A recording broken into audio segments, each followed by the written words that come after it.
موسی علیه السلام به کوه طور ته رب العالمین سره خبره اترې کولې کلیم الله یو سړی ورته ویې موسی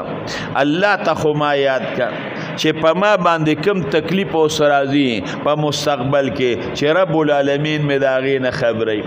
موسی علیه السلام ورته ویې ګوره دا هر څه الله ځان سره پټ ساتلی دي د دې تپوس مه کوه نه یاره وایي ته الله ته ووایه که نه الله ته یې سوال وکړه چې یا الله د دې سړي په باره کې ستا کومې فیصلې کړي دي او ورځ نیمه پس څه کېږي الله دې په هغې باندې یو څو ورځې مخکې خبره وه رب العالمین ورته ویې دې کې خیر نشته ګورې بس دا ما ځان سره پټ ساتلی دي هغې سړي ته یې ویې خیر دې پکې نشته یاره وایي بس ته ماله د الله نه سوال وکړ موسی علیه السلام الله ته ویل الله که خیر یې پکې شته او که نشته خو بس الله ته یې خبره وه الله ویې ډېره ښه ده هغې سړي ته یې ویې دعا قبوله شوه چې یو څو ورځې تېرې شوې هغې سړي ته پته ولګېده چې زما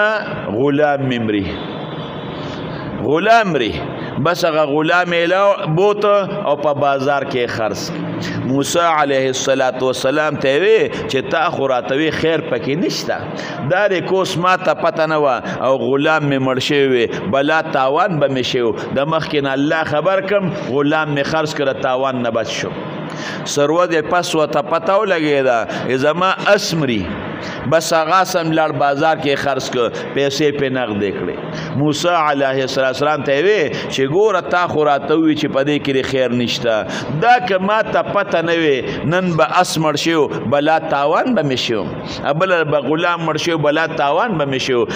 اس مې خرڅ کړ پیسې مې نغدې کړې موسی علیه السلام وی واقعي سړي ته په خو خیر میلو شو الله وی خیر یې پکې نشته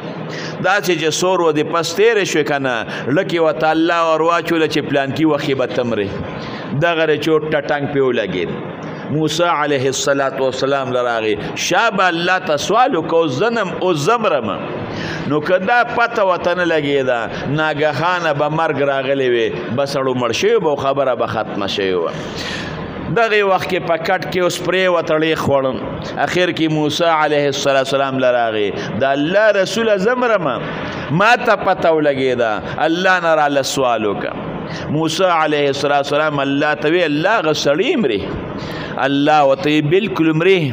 په ده باندې د ده د بد عمل د وجې نه یو مصیبت را روانو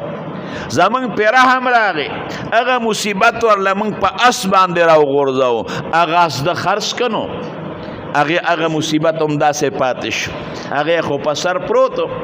بیا هغه مصیبت د دې کپړې را روانو رب العالمین وی زمونږ په بیا رحم راغی نو هغه ولا موږ په غلام باندې ور واچو هغه غلام هم د خرڅ کو مصیبت هم داسې پاتې شو نو هغه مصیبت به یا د اصل راته یا به غلام لراته هغې خرڅ کړی دی اوس د ده د سر نه بغیر بل څه شته دی نو هغې له به مصیبت راځي ورته چې کټ کې سملو په ځان باندې څادر واچو نو ګوره دې کې خیری اوس غلام خو چې مړ شو نو ظاهري کې خو انسان ته شر ښکاري خو د ده سر بچ کېدي وروسته ورپسې غټ خیر دی